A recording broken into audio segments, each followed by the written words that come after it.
Hi,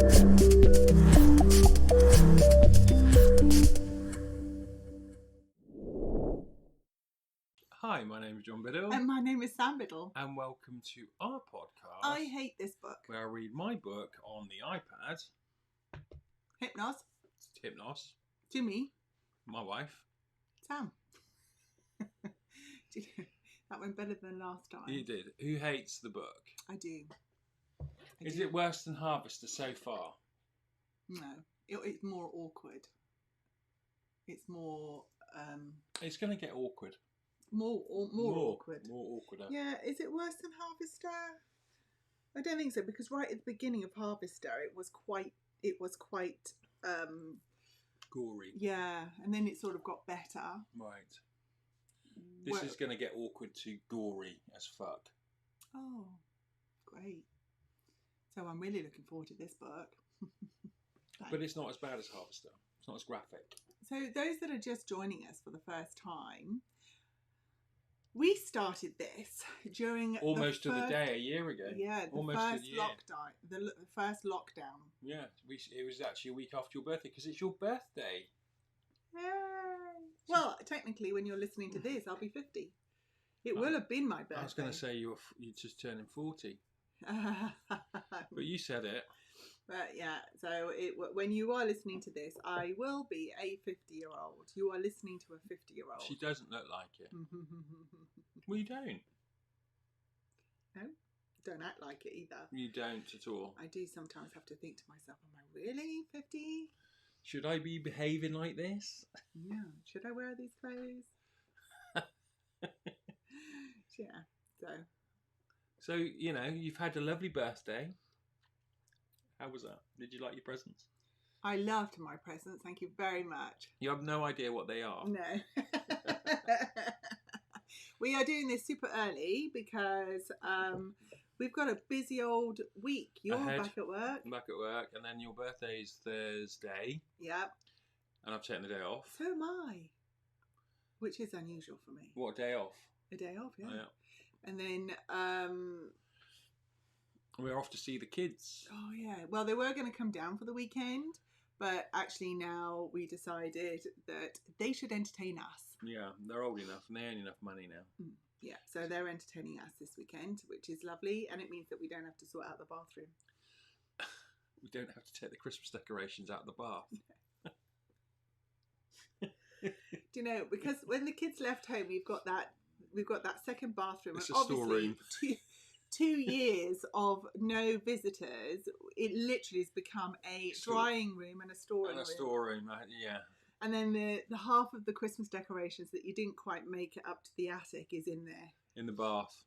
The Christmas tree's looking at me really angrily because it likes it for the rest of the year in the attic, not inside the bath underneath the shower.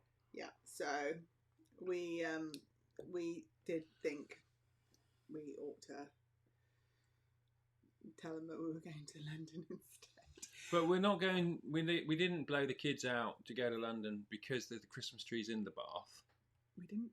No, I would have done that today, sorted that bathroom out for them. But it was just going to be easier. So why are we going to London then? Because we like it in their house. We like going to see them. We do. We like going to see them, and we like making them feeling nervous about it. I know. When we went to see them last time, they were like super nervous, and we're like, we've come to see you so many times. You've never been nervous before, but yeah, they were really sleepless night nervous. I think because they were feeding us for the first time. Yes. I don't think we're very scary. No, I don't think we are either, but apparently we are. We both sat here with our arms folded. Not a bad thing though. To make them think that we're scary. Yeah. Keeps them on their toes. Keeps them on the toes. But anyway, going back to the original, the reason why we started this was because we were both stuck in lockdown. And we thought, why did we start this? Why did we start Because you hadn't read it. And when Devon and Beth were here during lockdown, my daughter and her partner, and they were quite amazed that you hadn't bothered reading any of it because you don't like that genre. Bothered is the wrong word. Okay, bothered. Okay. So we thought, it would be a good thing to read it to you in the Live. guise of a podcast live and record your reactions, isn't it? It didn't disappoint. No, I have to say, I don't hold back. So if you are watching this, listening to this for the first time, we have started the second book in the series. So it's worth going to visit book number 1, where I'm a bit immune to all of this now. I'm a bit like, blood, gore, no worries. We've not met Dragoslav yet. Who is heinous. Oh, I don't even know how you think of all of these things that these people do. I don't even watch it on the TV. Like, I've never seen. Where do you get these ideas from of all the things they do? Swirling around my head like water coming out of a basin. Do you think you could be a criminal? I could, yeah. Do you? I do, yeah, but I'm too lazy. I think it requires an element of effort. I don't know. Is it laziness, or is there a moral compass within you somewhere? I've got a strong moral compass. Do you think? Have you always had that? I think so. I do know the difference between right and wrong. And if I was going to be a criminal, what would I be a criminal in? Oh, daisies have just been knocked over. What would I be a criminal in? Murder? Would I be a murderer? I don't think so. I would be a vigilante murderer. I don't think you'd be a thief. I'd go no, because thieving is disgusting. I hate thievery. I think. What other criminals are there? I would be a vigilante where I go and kill things like things, drug dealers and rapists and paedophiles and politicians and things. I don't know if we're meant to be admitting to that. Well, you said that I could be a criminal because of the material that I write, and the reason why I write is that I'm not a criminal. But I think I am too lazy, to go out and go and kill someone. I've got to I've got to follow them for a few weeks, figure their routine out, isolate the area that... Isn't that the thrill of the chase? That's not thrilling for me. I'd rather pay someone to do it.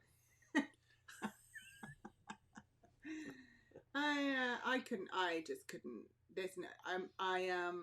It's not that I'm lazy. It's that I cannot be bothered. That's laziness. No, it's that I can't. I don't care enough about something for them to want to kill them. I don't care because if somebody murders somebody, there's 2 reasons why they murder it. Because they don't like that person enough to warrant that risk, or they get off on it. Yeah, because it's some kind of, they like doing that kind of thing. Mm-hmm. Turn on. Well, 1, it's not turn on, and 2, I don't care enough to not like somebody. Right. I can't be bothered to, if I don't like you, then I don't think about you. You're not even in my brain. I'm just too lazy. I'll be like, I've got to go and kill that person I put in the basement. I've just got to watch another episode of Good Girls. I might do it tonight, but I think, I know. I'd be worrying about how they felt. Would they be cold? Did they need maybe they needed coffee? I would be worried about their welfare in the basement before I killed them. I think you should just go and get them a quilt. You think you should just kill them straight away, because you can't sit around worrying about their emotional well-being. Yeah, I would. That's you definitely. And then I'd maybe talk to them a little bit just to make sure that they're okay. You'd end up letting them go. Huh? Tell me, what's wrong with you? Why are you crying? There's no need to cry. You're I don't know if to that's die worse. Anyway. I don't know if that's worse. Yeah, no, You sound like the lady from Misery. I don't. She was... Kathy Bates was like, no, I never even watched that. Oh, you can't leave anymore. I'm going to break your ankles with this sledgehammer. That is quite possibly the worst scene ever recorded, even today. Have you used something like that in... Well, I suppose you haven't had anybody that's been held captive. Well, I know you did in the first chapter of this book. With the hands in the vice. Oh, yeah. Yeah, kind of. But it wasn't as sick as that. It's that clunk the sound of the clunk that is. Yeah, but I think that's a video. But also, she did it with such a straight face. Yeah, she was doing it like she was just cutting his toenails. Yeah, yeah, She was with like doing care. She did it with. I haven't even watched the film. Literally, it's the only clip that ever comes up on Gogglebox or anything that you ever see somebody watching. That's the clip. It's actually, the book is worse. When you read the book, is worse when she does that. I used to be a big Stephen King fan when I was a teenager. You did read some of his books, didn't you? Yeah, some. Who's the guy that wrote Haunted? What's his name? The other big guy. James Herbert. James Herbert, Haunted. But The Fog, It, the not Pet Cemetery, the one in the woods with the alien kind of, not quite sure. Tommyknockers. Tommyknockers. Oh, I did like the Tommyknockers a lot. There's 2 books in the Tommyknockers. There was it was two books. Yeah. And then I started reading Misery, but I couldn't. I couldn't. Was it too much? I don't know. It wasn't too much, but it was so different from the Tommyknockers and It and things like that. It was more of about a person. And I was a teenager. I didn't care about people. I cared about weird things. I think out of the 2, James Herbert was far more disturbed than Stephen King. James Herbert with Haunted. Moon was... No, that wasn't Moon. Moon. I thought Haunted was Moon. No, he's got a book called Haunted, I think. It's the one with the moon in the house. It's about a house. No, that's not Moon. Moon's about like... Then it's Haunted. I think it's Haunted. It's like a ghost. That really freaked me out. And I can't... Is that the one with the chainsaw through the letterbox? I can't remember that bit. There's a scene in one of Herbert's books where the guy looks through the letterbox and the guy goes straight in with the chainsaw and cuts his head off. No. I don't like that. That's horrific. I don't read those books. That's a James Herbert book. No, this one was about a house and the moon. Something about a moon. Fog I really enjoyed. That's King. I really enjoyed that King. Yeah. And then there's one, they were trapped in a supermarket. That's Fog, isn't it? The Mist. One is The Mist, one's The Fog. I think Herbert did Mist. Or maybe. Because there was Fog and Mist. Or maybe they're 2 different ones. The Mist and The Fog. Well, I don't know, both, it doesn't matter. But they're all just very good books. But not now. Like, I wouldn't even pick one up if you paid me. Well, no, I actually I read Moon about a year ago. I reread Moon about a year ago, and I have to say it's actually quite rubbish. In terms of what books that are available today, Stephen King has definitely evolved, but because James Herbert's passed away, so he hasn't written. Is it quite dated? It's very dated in the way it's been edited, and I actually struggled with it, and it wasn't very scary. And I remember reading the book when I was about 16 or 17, and it was like horrifically frightening. It for me scared the shit out of me, and I was about 15, 16. I remember reading it. I was reading it here in Dorset. But putting a book together, we were talking about this on our walk today. It's no mean feat. The investment that you pay to putting books together and self-publishing is something else. Yeah, I think I've spent about £20,000. Yeah. I made about 80. I think that's a conservative estimation. You haven't made that back. I've not made that back. No, it's not a sore subject yet. No, a return on investment. It's not like we had 20 grand. It's like a bit here and a bit there, and or we have to pay for an editor, or we have to pay for the easiest thing about self-publishing is writing. So if your hurdle is writing, don't bother. I wouldn't bother, because the biggest hurdle is your marketing and selling the book. Well, and I think the marketing, for you, I remember speaking to you about marketing, and you would literally glaze over, and then you go, you are speaking a different language. You might as well speak Japanese. Speak to me. I don't want to hear this. And you would be like this. I literally fall asleep. And I'd be like, you need this information.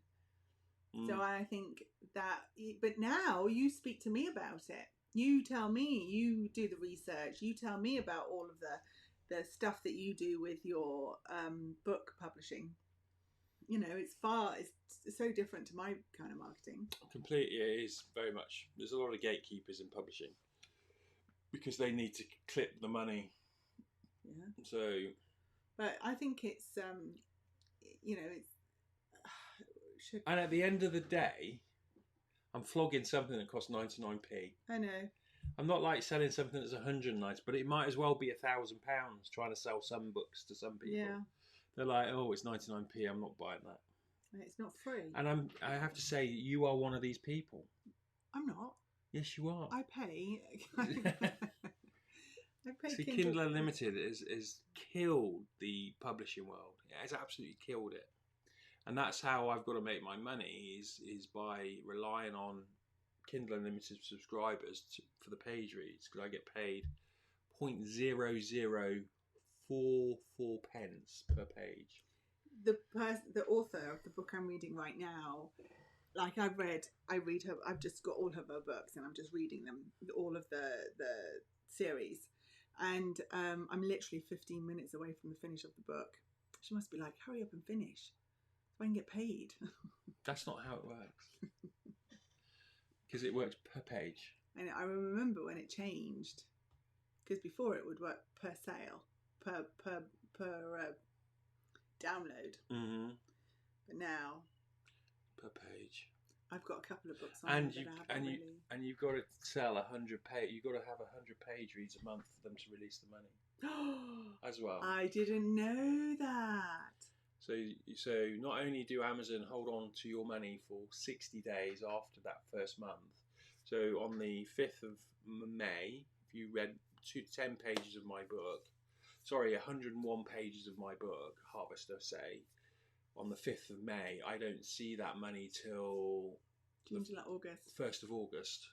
So, but if you only read 99 pages, I won't see any of that money until the following month, where it's gone over 100 page reads. That sucks. That really sucks. That does really suck. But Amazon want me to pay for their advertising every 5 days. I think the difference is, though, you've got the problem with Kindle Unlimited is that you can't promote and have anyone read it anywhere else. No. So people can either buy off Amazon or read for free on Kindle Unlimited. Obviously, it's a subscription service, but you can't say, "Oh, well, I'll put my book at Apple Books. I'll put my book at." You've got to be exclusive to Amazon, which again is it's hard. It's a tough. Hard decision to make, to either leave it on Kindle or put it on Kindle in the first place. I remember you agonised over that, or taking it off. Mm. It's hard. And then now, Amazon aren't getting a good rap, so there's a lot of people that are coming away from Amazon and boycott it. Mm. Well, that's dangerous to do, because 70% of my sales are Amazon. And because there's nowhere else, you're not selling them anywhere else. No. So 70%. But you can't advertise in these other places. That's the thing. So. No. I mean, that's the thing. Yeah, it's just 6 of one, half a dozen of the other, isn't it? I can never say that. Say it. 6 of one and half a dozen of the other. No, 6 of one. 6 of one. Half a dozen of the other. Half a dozen of the other. That doesn't even make sense what it is. I know what it means, but it doesn't make any sense to me. Catch-22. Catch-22. You're damned if you do and you're damned if you don't. That's what that means. That's what 6 of one, half a dozen of the other means. I know. Well, it doesn't he doesn't mean that.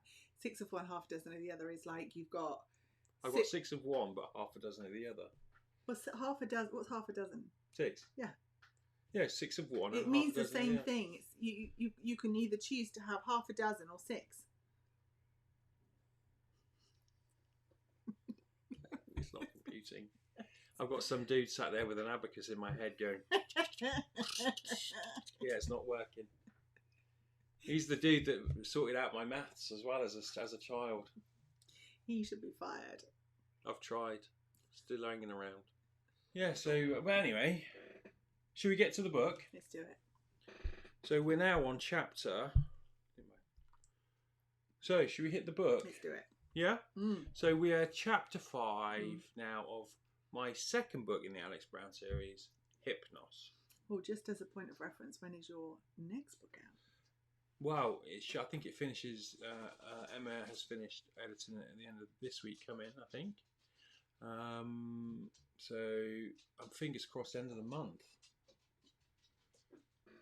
End of the month. Well, you've got a lot of work to do before then. Yeah, I have got a lot of work to do. I have to put together the cover. I've got to start getting images together. I've got one, maybe two. Okay. Not today, though. Not today, though. I've got a door to paint. Right, let's hit it. Chapter 5 of HYPNOS. Alex skirted around the woman who had already taken a seat at the bar. Tom was stood waiting to take the order. He smiled. How was it, Alex? Yeah, she looked at the lady who was smiling too. It was definitely something I enjoyed. She looked at the lady again, their stares spanning the rifts of time. Time stood still as she stared into the emerald eyes of this woman she had just met and with who she had the most erotic sensual sexual experience with of her life. Alex's nerve endings were tingling. I don't even know your name, Alex said. Siobhan, my name's Siobhan, and you? Alex. The staring continued. Siobhan was resting an elbow on the bar surface, chin on her palm, just looking, smiling like they were reconnected long lost friends. The connection unfathomable and beautiful. Whoa, some energy here, ladies, Tom said, breaking the connection. Siobhan burrowed under Alex's towel and rested a hand on her bare leg. The low current was fizzing exquisitely on the touch, travelling all the way up the leg, making Alex's heart swell. She flushed. You feel that? Siobhan asked. Yeah, I do. What is it? I don't know. I'd never felt it before. Siobhan's accent was deep, harsh, yet reinforced with a gentleness. Alex had always loved the Northern Irish accent, especially in women. She combed through her memories. She had never had a feeling towards another woman before. She didn't even feel disconnected to Simon after so many years of marriage. 2 cokes leaded, Tom, Siobhan ordered. Coming up. Alex placed both hands on Siobhan's knees. Tell me everything about you. I just need to know everything about you. I mean, we just had sex, something I've never done before. I have this burning need to know everything about you. Siobhan took a drink and squeezed Alex's leg. Well, I'm married. You saw my husband, Ray. We have a couple of kids. I met Ray when he was in the forces in Belfast. Siobhan continued speaking. And the time just flew by. It didn't matter. They told each other everything. Like a catch-up, yet they had never met before. People came and went from the bar, and at one point the bar was very busy, but the space they occupied had its own exclusion zone. Even Ray came up for a beer. He didn't bother them. They chatted, laughed, cried. They became entwined with each other. So what's the deal between you and your husband? We're very promiscuous. He sees me as a hot wife. Alex frowned. She had never heard the term before, but didn't really understand it. Siobhan noticed the confusion. It's a lifestyle has so many subgenres and labels, I find it hard to keep up. Well, what is it? Siobhan took a drink. Well, I get to have sex with whomever I choose and have a string of boyfriends. Isn't that a bit complicated? I mean, your husband is here having sex with other women. Not sure I could do that. Ray is the most amazing husband, lover, father and provider. He's a strong man, so he is. She paused and leaned forward. The trouble is with Ray, there's something I can't give him. Alex thought for a moment. She couldn't think of anything. Siobhan was gorgeous, sexy and willing to do anything. She broke Alex's train of thought and motioned behind her, and Alex turned. Ray was chatting amongst some guys, all naked. I still don't get it, Alex said. Siobhan laughed. Almost more of a giggle. The one thing Ray wants is I can't give him, and that's a dick up the arse, so it is. Alex jolted. I wish she'd said that in an Irish accent. Alex jolted, turned and looked. She noticed Ray's hand resting on the thigh of the other man. Oh shit, your husband's gay, Alex thought for a moment. Oh, I know, right? So we have an open relationship. Some of my boyfriends are bi, so we get both Ray and myself. It's actually very liberating. And us? What's the deal with us? Have you done it with a woman before? Siobhan thought for a moment. No. Siobhan. Siobhan, what did I say? Sean. Siobhan thought for a moment. No, a couple of liaisons in a swingers club up north, but nothing like we have. She smiled at Alex. Tonight is something special. I've never experienced that before. Does that make us lesbians? Sweet Jesus, no it doesn't. The big man up there won't allow a God-fearing woman like me to be a leser now. So you're a cup or a plate? Alex asked. Siobhan stopped, stared back in disbelief, and then burst out laughing. What? I'm going to tell you. Oh, okay. I haven't heard that for years, Alex. Holy shit, that made my heart glow. She took a drink. You may not be pleased to know, but I'm a cup. But I don't follow the cloth. The big man upstairs needs to sort his own shit out before he judges my arse. Alex's thoughts went back to Londonderry, the bogside. The kids running around would ask the soldiers if there were cups or plates. Cup meaning Catholic, plate meaning Protestant. In the bogside, if you weren't a cup, then you were either a spat at, bricked, or petrol bombed. This thing we have, Alex said. What is it? Siobhan pulled a face.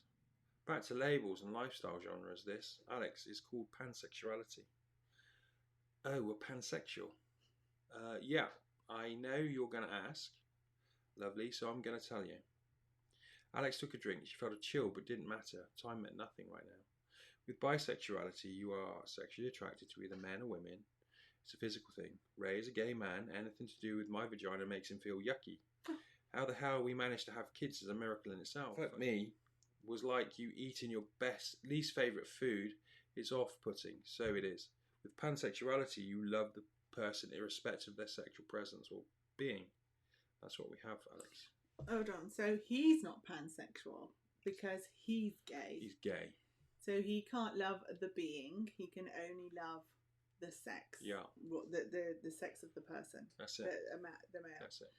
All right. Okay. But she's pansexual. She's pansexual, yeah.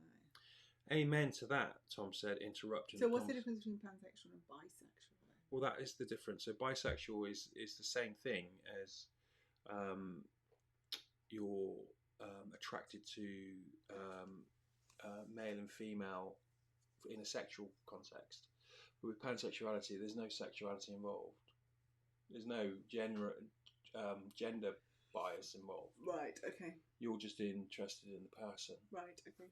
Where are we? So Alex and Siobhan looked at each other, paused and burst out laughing. Siobhan stood, pulled her towel off.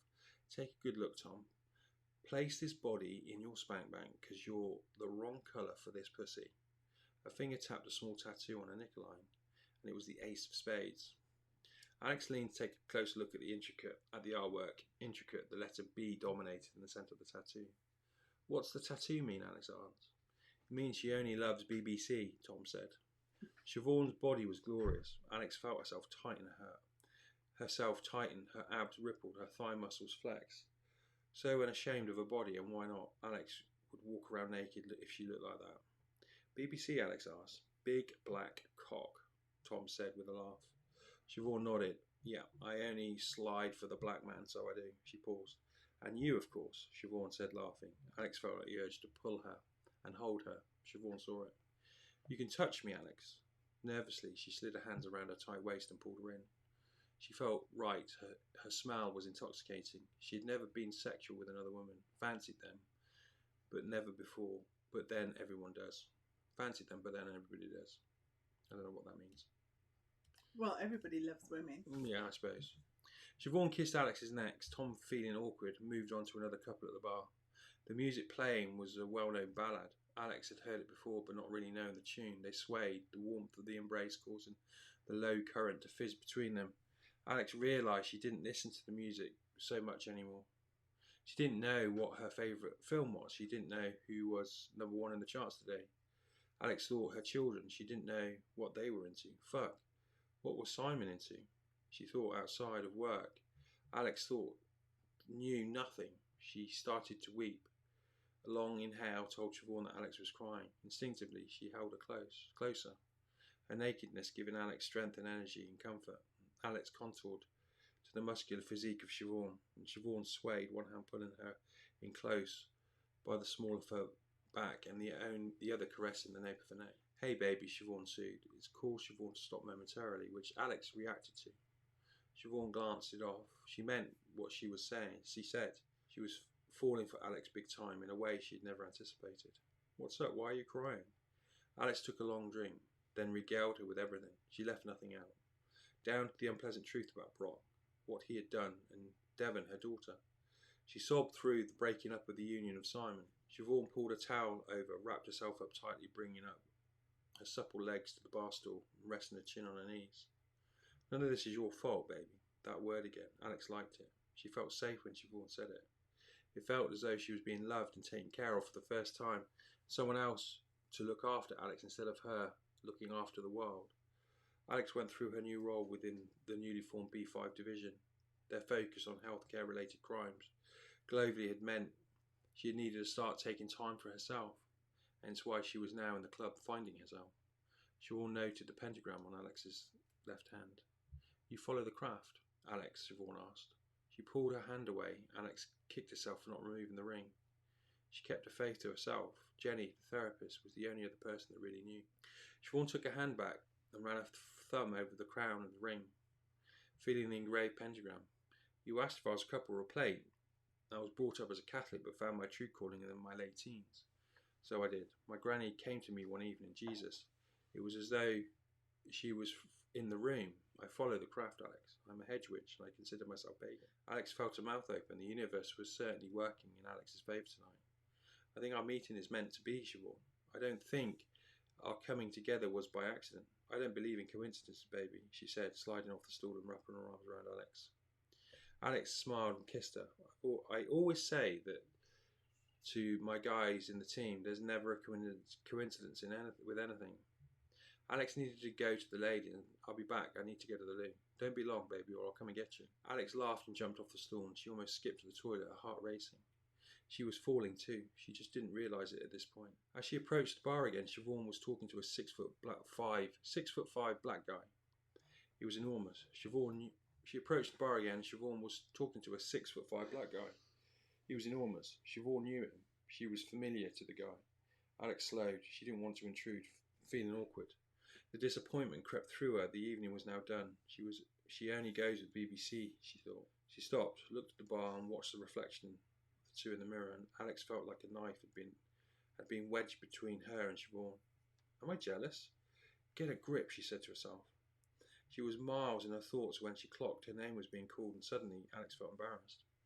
"Alex, earth to Alex, said the Irish voice, and Alex turned smiling. "Come meet one of my boyfriends." Alex walked over and the guy was wearing just one of the small towels provided by the club.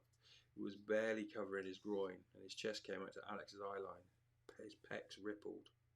"Alex, this is Zaf. Remember when I told you about my boyfriends? Zaf is one of them." "How do you do?" said the beaming American voice. Alex felt dwarfed by the man. "How do you do?" she replied and shook his enormous hand. "Zaf and I are going to have some fun." Alex thought this was it now, time to go home. Siobhan clocked the look on Alex's face. There was an awkward silence as Siobhan weighed up her options.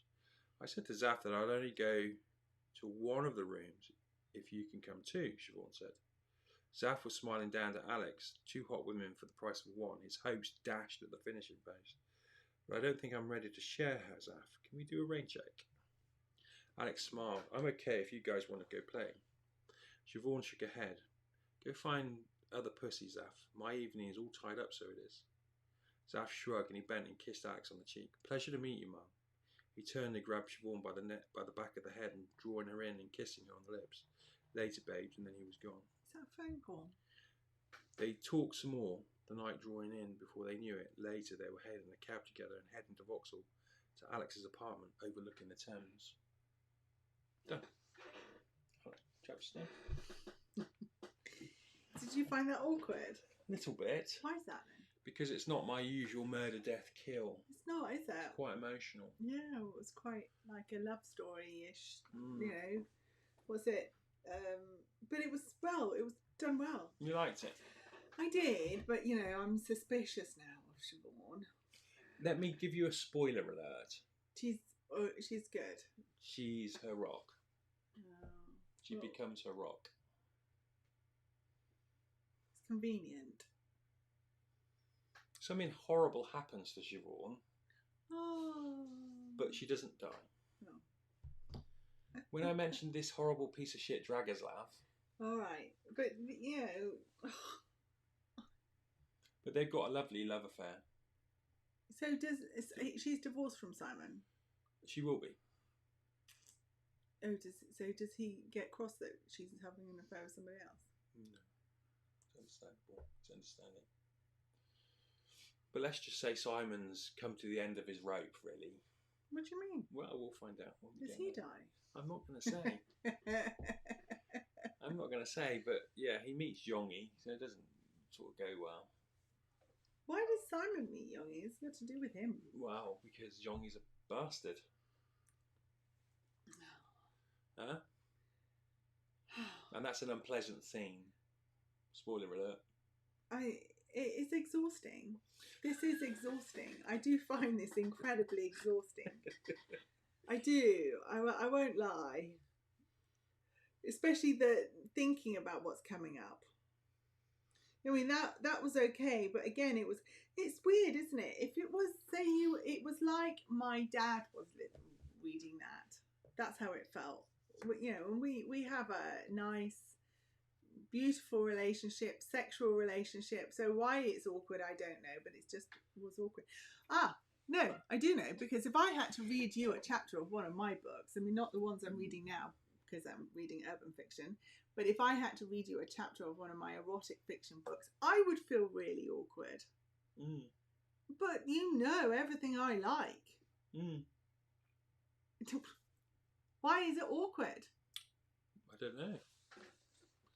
I suppose it's because you're exposing yourself a little bit. To judgment. Yeah, and rejection. Judgment and rejection. Mm. Which, you know, lots of people, thousands of people have read this book and they like it. So it's not that bad. Do you know what I mean? They like this shit. They like Murder, Death, Kill. As far as my book gets to Murder for Death, Kill, there's an Ifrit.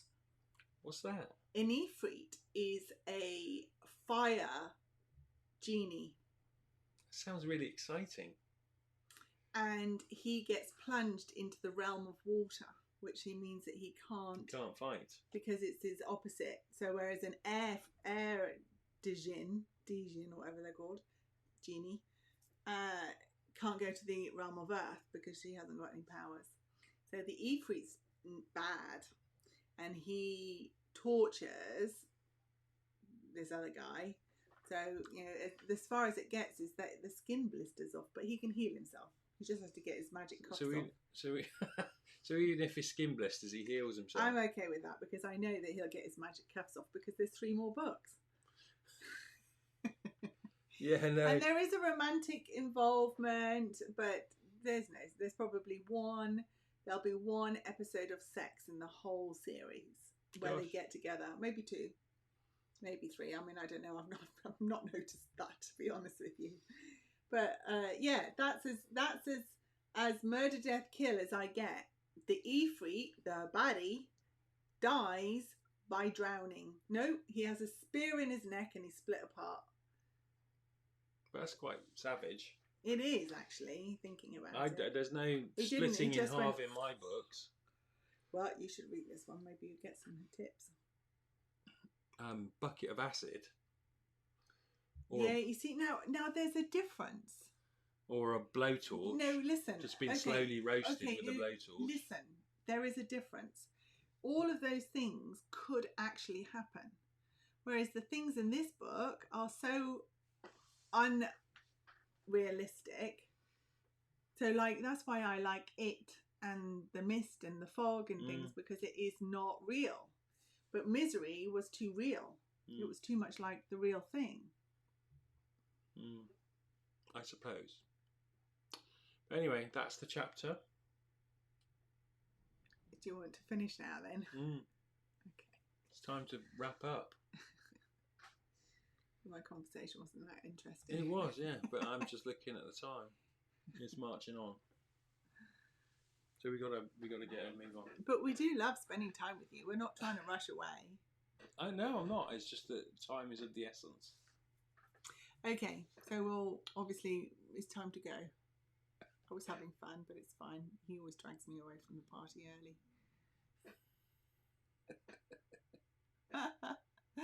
Okay, so we'll go and leave you to the rest of your day.